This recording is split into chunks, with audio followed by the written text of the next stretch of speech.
So, welcome to the first edition of My Hair Appointment, a space for Black women to explore and cultivate our own wellness. So, we'll be getting started shortly. Thank you for everyone for joining and being patient. We appreciate you. All right, cool. She's here. I see you. I see you.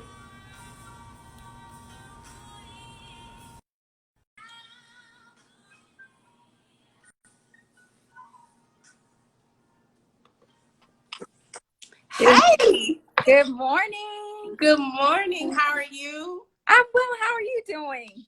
It's been so long. I'm doing great. It's good to see you again. Yes. You look gorgeous. Your Oh, hair is, thank you. You look just a little twist out. Thank yes, came through, came through. you. Thank you so much for everyone for joining us. Thank you, Dr. Afiya, for being with us. So let's go ahead and get into it. My name is Charlyn Anderson. I'm the founder and executive director for Starting With Today. And Starting With Today is a nonprofit. We're based in Washington, D.C., but yeah, right now we're global. Thanks to the pandemic. We cultivate spaces for Black people to explore career development, financial wellness, and mental health, and really moving towards Black liberation and what that looks like for us. And so this is a spin-off for our new birthing. We initially started with the Shape Up. That's a space for Black men at the Black Barbershop that grew into this whole thing. And you've joined us there. We've been on panels there. Real quick story before I go into Dr. Afiya's introduction. I saw you the first time. I don't even think I told you this story at there was an NBC Wellness Fair Expo that they used to do every year. And you were on the panel. I was kind of just walking through, but I heard you talking about hair and mental health. And we had just launched the Shape Up at that point. So I just kind of like stopped, like, oh my gosh. And then you were like amazing. And I was like, oh my gosh, I started following you there. And then we actually crossed paths, divinely, when we were on a panel last year together at the what was it? The Black Psychologist Association. Yeah. So let me give you a full introduction. We have with us Dr. Afiya Mbilishaka. She is the founder of psychotherapy. She's a professor, dean of psychology, assistant professor of psychology, thing at the University of District of Columbia. She has her own hair salon, a private practice.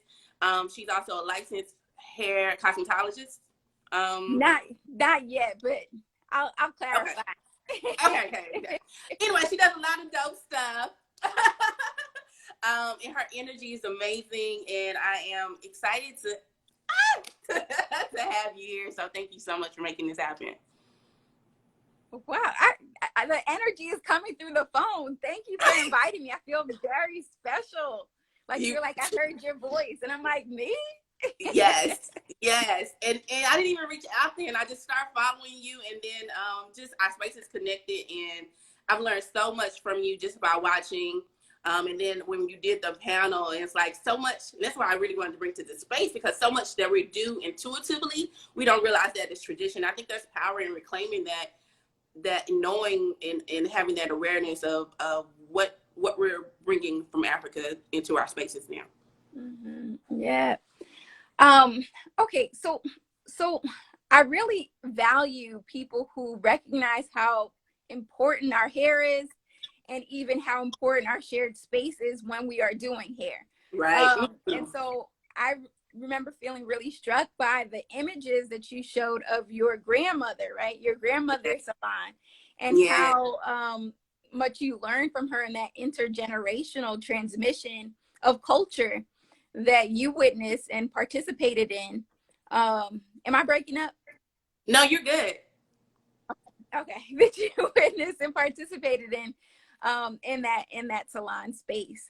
And so, like you're saying, this is very much grounded in African traditional cultural rituals, right? That this is not new. We've been engaging our hair in rituals and health practices for millennia.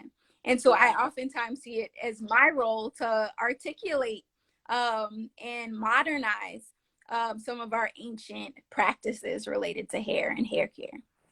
I love that. And I'm thinking about, I remember some of my first experiences where hair was on the kitchen sink, right? It would be Sunday. You move all the dishes out the way. My mom washed my hair in the kitchen sink, and it was a big deal, and then I would sit between her legs, and it was a little cup of water and a brush. And then hearing how universal that process was as a Black girl getting introduced into the ritual of hair cleansing and washing, because it wasn't just washing your hair. It was a process, and it was special.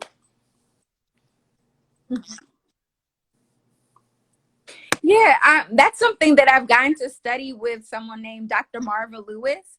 She's a cultural psychologist at Tulane University who developed something called Talk, Touch, and Listen, which utilizes the relationship between the primary caregiver and the child to be able to strengthen emotional bonds. So she's been using this technique of talk, touch, and listen to strengthen bonds between parents who are separated due to incarceration or homelessness. And so it's actually a method to reunite the parent and child through that hair combing ritual and interaction. Wow. It is a bonding. I didn't even think about that as a bonding experience with my mom, but it was. Wow. Yeah. Okay.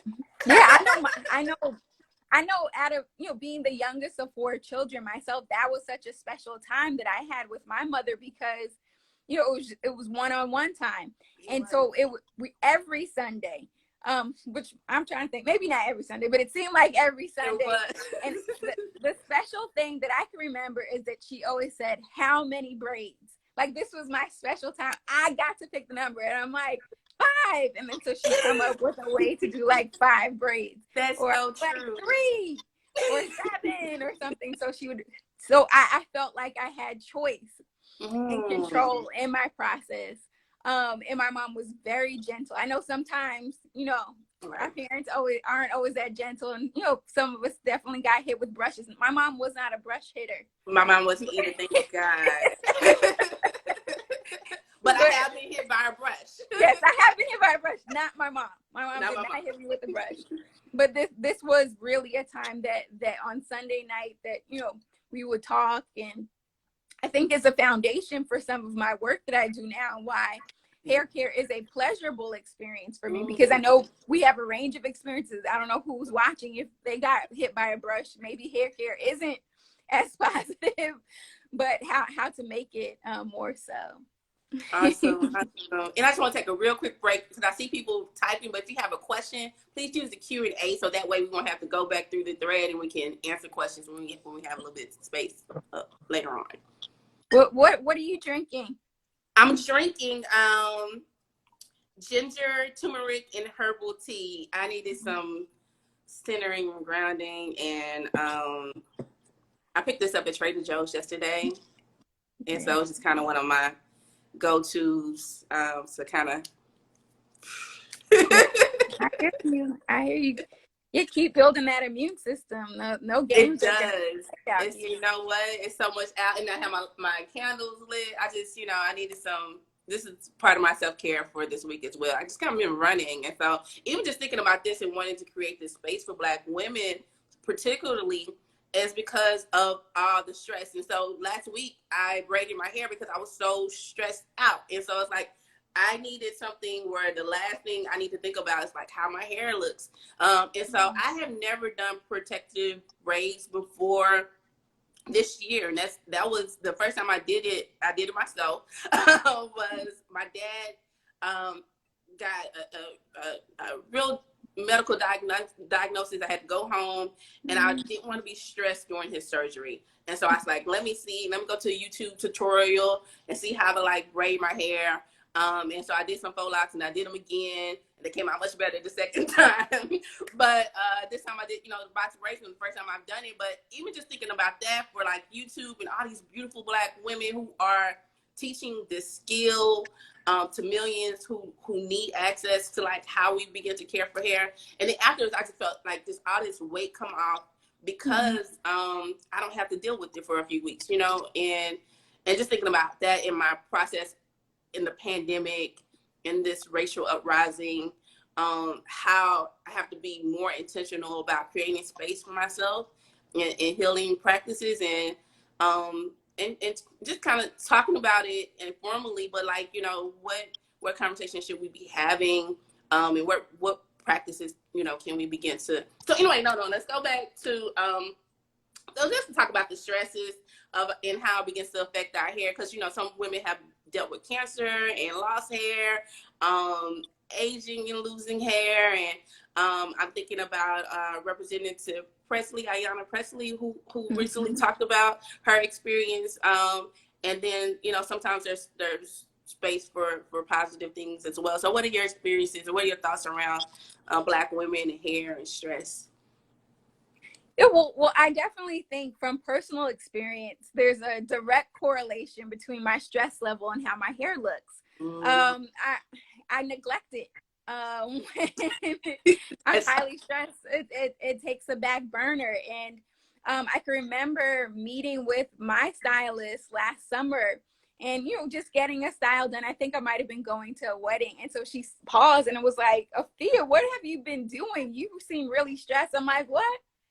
She was like, your hair looks really different.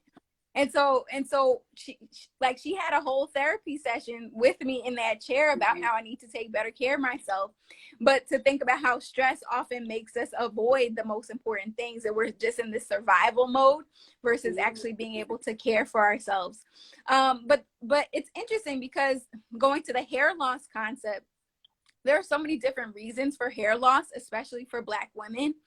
Some of it can include our styling practices. So even in a protective style like braids, we have to even be cautious to not grip too hard and pull the hair follicles out.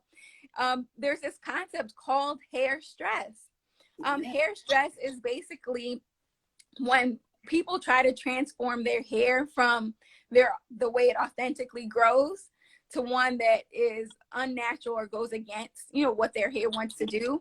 And it causes emotional distress and even physical consequences. Emotional distress in terms of anxiety and even depression if you're not maybe looking the way you want to look, but also physical consequences that we're putting products in our hair that can actually cause cancer, can cause staph infections, can cause fibroids, tumors, and so to even be mindful that our hair can not only reflect what's going on in terms of our physical health, but our mental health, right?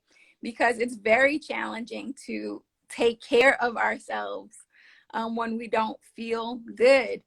And so I've been really trying to come up with strategies and techniques to use hair as an entry point into stress management. In particular, and especially our health care, because our hair can reflect what we are doing with our bodies. If we're dehydrated, if we are not eating the right foods, if we're not exercising or getting enough sleep, our hair is actually going to show that. So I always feel like hair is a litmus test for what's going on mentally and physically in the body. And of course, there are genetic factors that impact hair loss, but there are daily practices that can impact hair growth and hair loss that we do have control over. And it's funny because the same things that can help our hair grow is what can actually manage our stress. It goes together.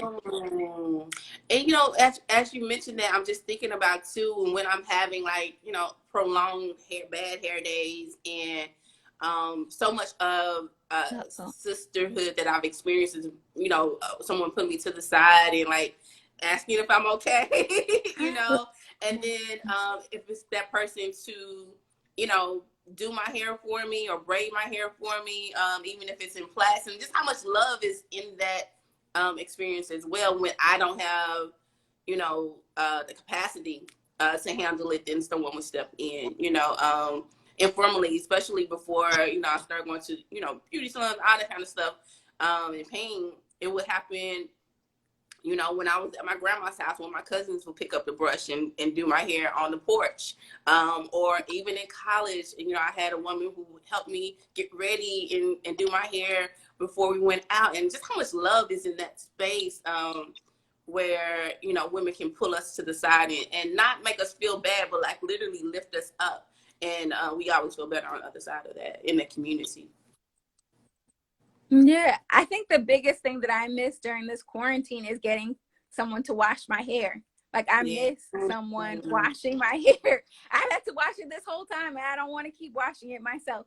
But that it's so therapeutic, to have someone to be able to groom you and take care of you in a very special and intimate way. So that's one of the first things I'll be doing when it's safe to go back. I know even states like California open the salons, now they have to close them back. So this is going to be interesting to see how this actually pans out. Right. Well, what hair traditions from Africa are we still? Do you feel like we're still using today that we're not aware of, and what traditions have we brought with us? Okay. Yeah, well, I think that we still have a lot of hair rituals. So rituals are how we prepare our mind, body, and spirit to receive a blessing. And so oftentimes we engage in rituals during very important periods in our lives. Uh-oh, I think there's a delay.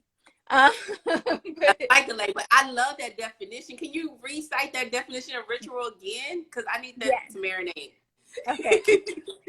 So ritual is how we prepare our mind, body, and spirit to receive a blessing. So I get that definition from Sobonfu Some, who's a recent ancestor, but she has several books on rituals. And so she is Jagara from today's Burkina Faso. And so that it often taps into how do we include the elements of water, how do we include fire, and all these different things as healing modalities, and how do we engage community deeply even in these rituals. So I definitely think that we still have hair rituals, and I think that we mark different rites of passage with these different hair rituals.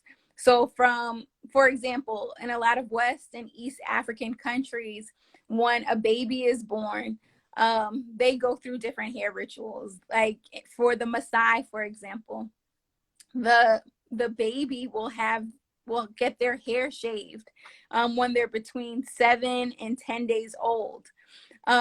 It's representing sort of this sacrifice of making it to the physical world safely. And they also, for that particular ethnic group of the Maasai, will shave the mother's hair as well to represent this transition into this next phase of life, right? And so I think sometimes I have quite a few friends who are doulas or midwives, that there are a lot of hair rituals they do, right? Before a woman has a baby, she oftentimes plans what is the hairstyle that she's gonna have. Like, and it's gonna be a protective style, right? People get braids. They're like, okay, because I know at the salon that I had worked at that we would get a lot of pregnant women like, this style needs to last for like a month and a half because I'm not gonna comb my hair this whole time. Right. That's so true. Yeah, so I think even like in these birth rituals that the moms prepare themselves through getting a style, usually a protective style, or will cut their hair off, right? I've had moms who are like, I don't want to do my hair anymore. Like, I want it all gone. So that happens. So I think that's even a ritual of transitioning into motherhood that people. But you know what? Even thinking about that, even thinking about the time it's going to take to adjust to motherhood and not having to worry about your hair, it makes almost so much logical sense as well. You know, in this new season. So that makes, I get it, and I know a lot of people cut their hair too as a form of liberation now of Black women, like and how empowering that is for them, and what statement they want to make for themselves as well. So I think the intentional cutting of the hair as well is powerful. Exactly. Yeah, and then I think that it happens into another rites of passage is into womanhood, from girlhood to womanhood, right? That I think around adolescence, when we're like, I'm not a little girl anymore, I'm a woman, we start to have certain hairstyles, right? Yeah. So I think traditionally in the US, probably it's getting a perm, right? Back in the day, to show like, I'm not a little kid anymore. I got perms now. So when we think about like the 80s and 90s, when, you know, I would go to school and my friend, I'm like, you got a perm. Like it was a big deal when a friend got a perm back then. And because that showed that they were mature. Right. But in a lot of traditional African societies, there's a certain hairstyle associated with rites of passage for girlhood into womanhood. It's indicating that these girls have gone through rituals and have gained information about what it means to be a woman and are therefore ready to get married and have children. What do you wish that you knew as a girl about womanhood? Because I think, you know, we're missing these exchanges sometimes. Was there something like, nobody ever told me about blank? What? Oh, so much. It's so much I've had to learn and navigate around. That's a great question. Let me think about it. But the first thing that came to mind is like, my parents wouldn't let me get a permit until I was 16, and I just had to have it, right? Just had to have it. And by the time I got to Howard 2 years later, they was like, "Why do you have this permit?" So I was unlearning that needed to happen. So I didn't have a perm very long in my hair. But I think I didn't come into the autonomy of like Black womanhood and feeling like I didn't need to fit in anybody's box. It really comes to like 30 for me. And I think just the shedding of the weight of trying to feel responsible for everybody and everything and everybody's emotions, and really embrace every phase of it. So the hips and the body changing and not feeling any shame associated with my sexuality, with my sexual identity, and like coming into that. I feel like it was so much unlearning I had to do around sexuality, sexual identity, and not seeing it as a source of power and strength and autonomy. Kind of the big things that come to mind. You tapped into a lot of different things, from how to take care of yourself, how to prioritize yourself, how to be in relationships and be sensual and sexual, things that we are not taught. But actually, you know, in a lot of traditional African societies, that each of those things would be addressed. And so once you have a deeper understanding of it, then they were allowed to wear a certain hairstyle, because the hairstyle was communicating to other people that they understood those things. They understood sensuality. Wow. They understood sexuality. They understood self-care. They understood communication skills. And again, the hair, because it was this complex language system, would show how advanced they were in understanding different parts of who they were and understanding their world. And so that you could look at someone and really be able to have a understand, like it was communicating where their mind was at, right? Right. So I'm looking, people are writing. That's so powerful, and I'm not sure, you know, is it just the slavery, the institution of slavery that wiped that the natural process of sexual identity and communication? Felt like we couldn't speak up for ourselves and advocate for ourselves. Did we lose it in that process? You know, we're feeling like we needed to be this purity complex, you know, that I think we're still tackling. Yeah. So I was looking at the comments. I'm like, people are writing stuff. I want to make sure that I'm acknowledging it. There are so many rituals that I've been finding out about our ancestors that we really lost through the enslavement process, right? One of the first things that European and Arab slave masters and catchers did was to shave the hair of the new human cargo. So in that way, we lost a lot of connection with the rituals that we engaged in. Oftentimes didn't have the time or resources to properly take care of our hair. We would be using things that animals would use, like a horse's brush or something for sheep, because we didn't have our special tools or oils. Because as you know, hair can take hours and hours and hours to do, and we didn't have that luxury. We didn't have the proper nutrition. We didn't have the proper oils, because hair was weaponized. It was a way to dehumanize us. And oftentimes our enslaved African ancestors were called our hair was called wool or fur, because if they saw us as an animal, then they could treat us like one. And so I'm just thinking about the various processes to as part of enslavement. Are my lips matching to my mouth? It's a little delay, but then it comes back. Okay, yeah. I don't know what's going on, but hopefully Because it you're free works. for like a second, and then it comes back. So we're hoping that it stays. Like I can see you now. You're live now. Okay. I hope that stays. I think that's so good to just have that knowledge of how intentional and trying to use the words, just inhumane slavery was, and how if we know that, then we can be more intentional in how we process that, for ourselves and for our children, our community, and for other Black women. And so I really love where we are as a Black culture now, embracing natural hair. Because I mean, just 10 years ago, even 5 years ago, we weren't where we are now. And I know you've been doing a lot of work on the Crown Act. I'm sorry, this is a pivot, but it just made me think about that, of how we can bring our hair into our workspace, right, without it being weaponized. Again, this thing of weaponization of Black womanhood, or even Black hair in general, where it is criminalized, and how that needs to be undone. Yeah, that hair has been used to deny access, right, of Black men and women to certain educational experiences and workspaces. Am I talking okay? I'm okay, because it looks like Yes. okay. But different workspaces. So even let's bring it back to Africa. In South Africa during apartheid, for example, they used to have combs hanging on the doors to certain spaces, that if your hair could not get through very tightly, a tight comb, you were not permitted into that building or into that space.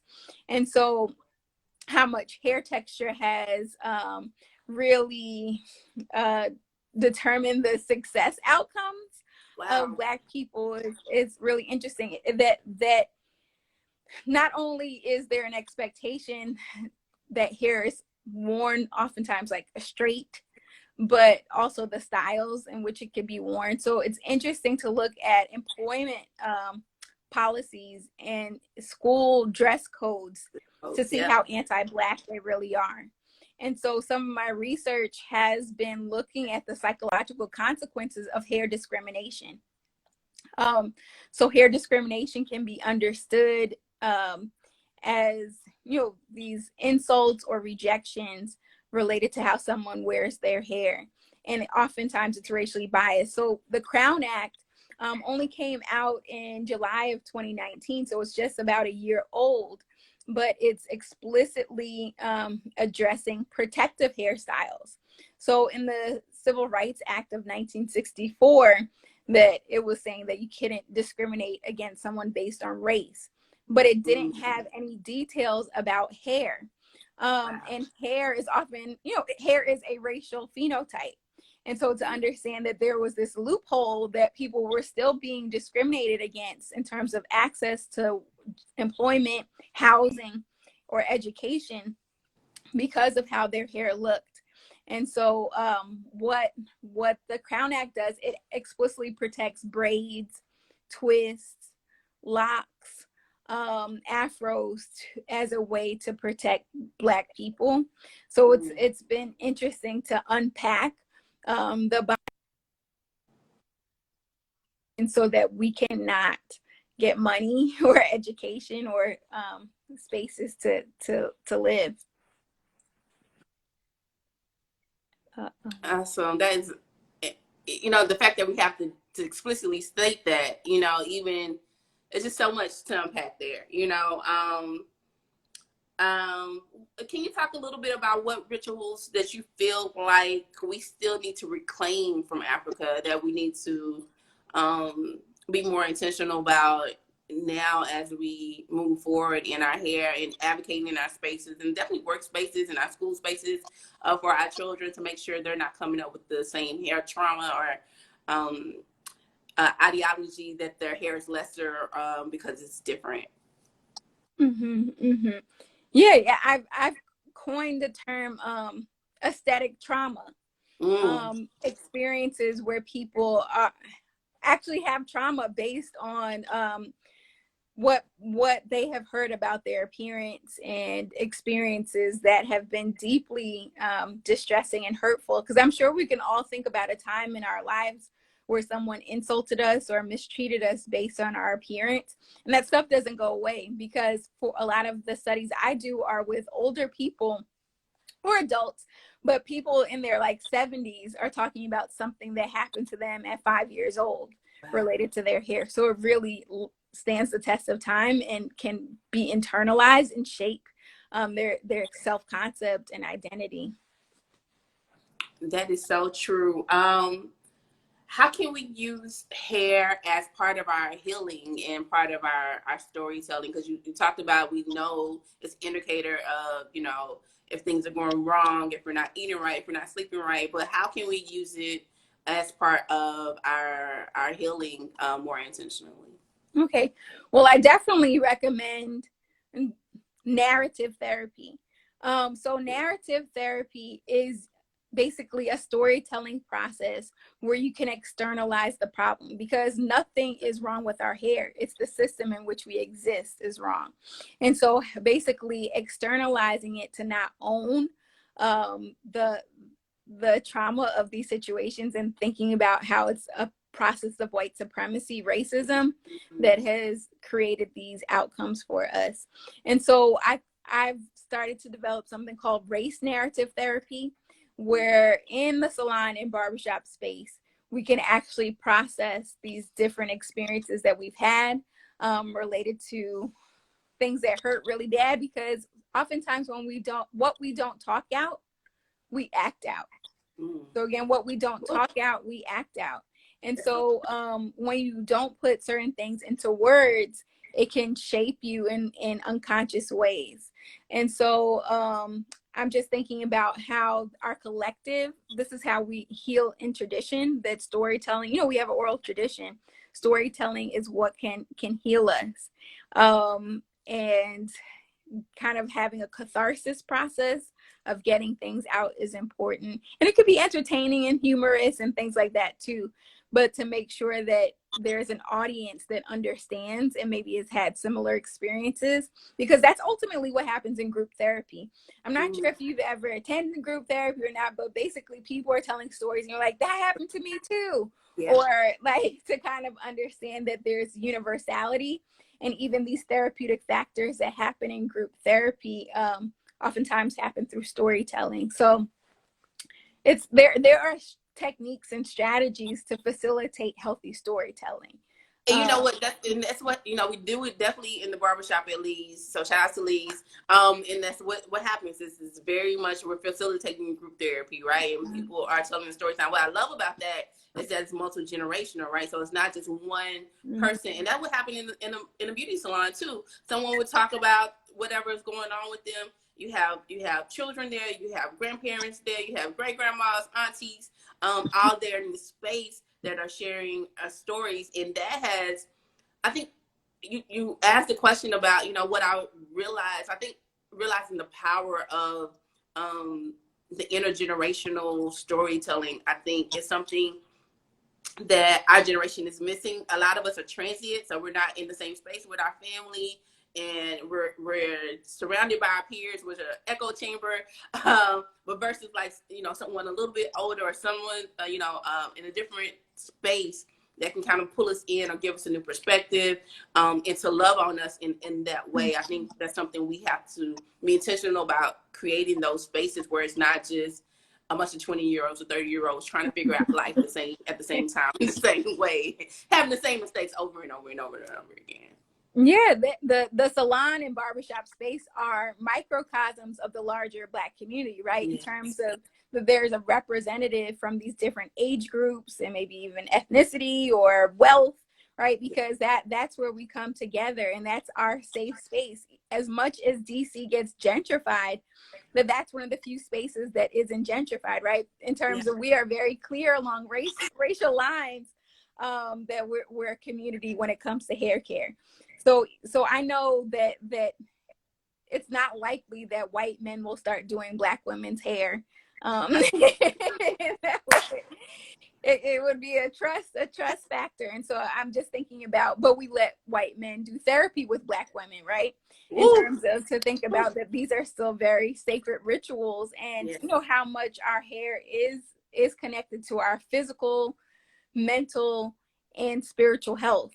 And so to be able to utilize that the rituals of coming together in that space. So yeah, it's critical. I miss getting my hair done, but you know, you have to be cautious. Only like one, the salon I work with, only one per, there can be no waiting anymore. Okay, like, basically you cannot be in the space if you're not getting your hair done, which is so opposite of what we know, right? Because all day, Dr. Afiya, I would be there all day. So rules have really changed, but I guess it's for our safety, but we haven't necessarily created those alternative spaces during this time. But I guess with this now, and I'm still thinking about what more we can do, because I still think there is power in actually communing physically in the same space. So if we're going to move outside and do some stuff, like what that would look like. So I'm working in my brain on what that would look like, because I think there's healing in that, and I think we need some collective healing. I feel like there's still a cry like left in my spirit. I have not been able to like push out, because it's so much happening, you know, and still very much in survival mode. And so that's like, there's no time to even like break, because it's like, as soon as you try to deal with one thing, there's 10 more things. So I think it's coming. You know, let me just say that. It's coming. I'm open to ideas. I do want to post some questions. So if you have questions, if you can use the question mark thing in the thing, so we can see without having to go through. I appreciate all the feedback. I know it's a lot of people are saying a lot of great comments, and I hate that when we save the video, it's gonna delete all the comments. So thank you everyone for joining. How are you? Good? Are you good, Dr. Afiya, on time? Yeah, I'm good. I have my next appointment at 12. So okay, so we'll ask, if you have questions, leave us 1 or 2 questions. I love the question you asked about what you would know about womanhood, Black womanhood. Could you answer that question for us too? What you feel like you've learned now? What I wish I would have learned growing up, if I had gone through a rites of passage program, is just related to stress management. I think because, you know, even thinking for my personal family, my mom was very successful and did a whole bunch, but I don't think she ever taught me concrete skills like, when you feel this way, do this. When you feel this way, do that. Yeah. It's always going. And I'm like, how do I live up to that now? And I'm probably still trying to achieve what she did at this point. She's retired and enjoying her good life. But I'm like, I wish that it was an explicit conversation about how to process stress and how to honor my emotional experiences more. I guess maybe that's why I became a therapist, because I felt like I needed a more attention there, just even related to emotional intelligence, in terms of being both self-aware and be able to manage myself, which we don't think so much explicitly about, but it shapes all of our behaviors. Our emotions do guide our interactions, our relationships, our career success. Yes. So I think I'd be interested in more emotional processing skills from childhood. All right, we got one question. I love that too, and I talk to my mother every Sunday now. And first, I used to just kind of talk about surface level stuff, and now I go in depth, because it's like, and then she has so much wisdom. Like, oh, this is what I did. This is how you do it. You know, work on this first. I'll help you with this. And it has been such a liberating. Even my father is just amazing. Like how I don't know how they juggled all that, and then I still ate and was cold and fed. Like, and I'm embarrassed to say this, but I filed for an extension for my taxes. I Listen, still struggle on that. I'm like, with a whole 3 extra months or whatever it was, I still, still had to get an extension because and I'm not ashamed. So I will take your embarrassment for you because listen, they will get in October. All right. So we have a question. We'll honor your time. How is hair care important for boys and men? Thank you so much for that question. Okay. Do you want to address that? Because you got a whole shape up on. I think it's just equally important, right? And how we begin to shape Black boys and men esteem as part of their hair care and ritual. What we know in the barbershop is that is probably some of the most intimate man-to-man contact that is acceptable in heteronormative culture, right? And I think that's so important. Black women touch each other all the time, you know, and it's not a big deal. And so we got to get back to Black men embracing that energy where it's okay to have human touch from another Black man. And then, you know, definitely they have the same thing where, you know, if their hair is not where they feel like it needs to be, you know, it's typically indicator something is going on, or, you know, a pandemic. And then the way they feel after, you know, they get their hair, you can see their head is literally higher. They have, you know, they perform better, you know, in their spaces because they have that confidence, and that's what we know. Just in our informal settings, you have some more clinical research. Yeah, I actually just resubmitted an article. I don't know if people follow me, but I resubmitted an article about Black men in barbershops and the emotional experiences there, to the psychology of men and masculinities. And in there, it was so much feelings of belongingness that happens during the hair care process, in terms of, like we were saying earlier, that intergenerational cultural transmission is that oftentimes, you know, that it was a father or a grandfather. Of course, mothers take their sons to barbershops, but there would be special ritual around fathers and grandfathers taking their children to the barbershop, and the community that was built in this gendered racial socialization of Black manhood, Black heterosexual manhood, that would happen in those spaces. So my attention has really been going there.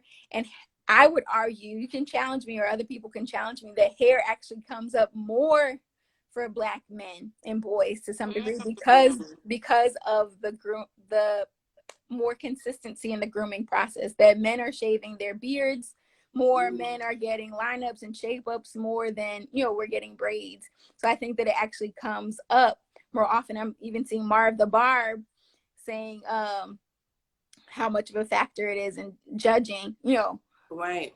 The evaluation. So even as we think about these major cases of hair discrimination that came up in the news media, it was oftentimes about respectability politics for Black boys, right? That if they had locks, they needed a cut. If they had, you know, their hair was too long, it was all about cutting. People couldn't go to their graduations. People couldn't wrestle. People, you know, boys couldn't enter the school with having locks, and how much like cutting the hair is a part of Black men's culture versus having long hair is for Black women's culture. So even navigating the rules around that. Okay, we got a couple questions, so we'll try to get as many in as we can. They're great questions. One is, do you have suggested readings or on rituals in or hair care? Oh yeah, thank you, Jasmine, for that question. Now I'm not gonna pull out books because I got a whole. Well, one of my favorite books on I'll pull it out right here. One of my favorite books on hair care, I have 2 editions of it, is Hair Story. These are the 2 editions by Yana Bird and Lori Tharps.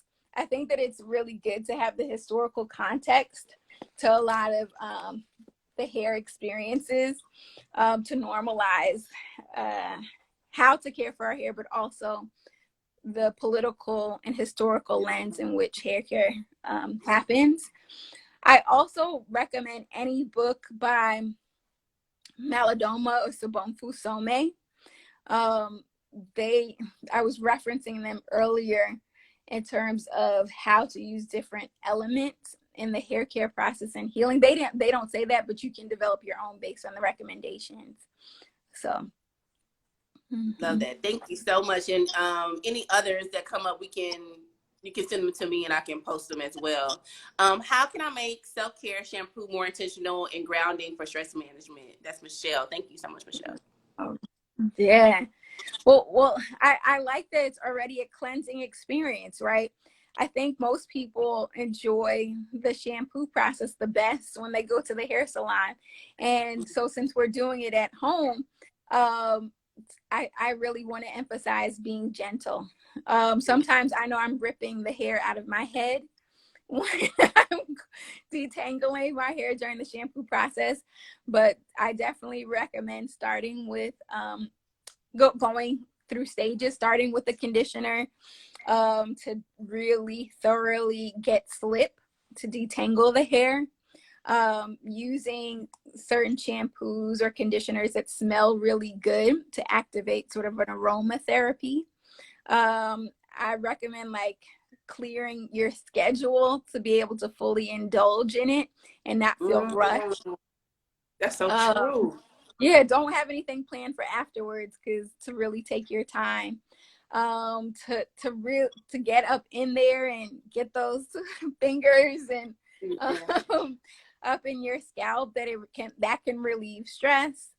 Just giving yourself your own scalp massage, and you have the ability to do that. And just shower, have like just create your whatever feels good sensory wise, like smells, sight, sounds, all these different things. Engage in that fully. So that's my recommendation. Okay, there's amazing. another question. And this will be the last one.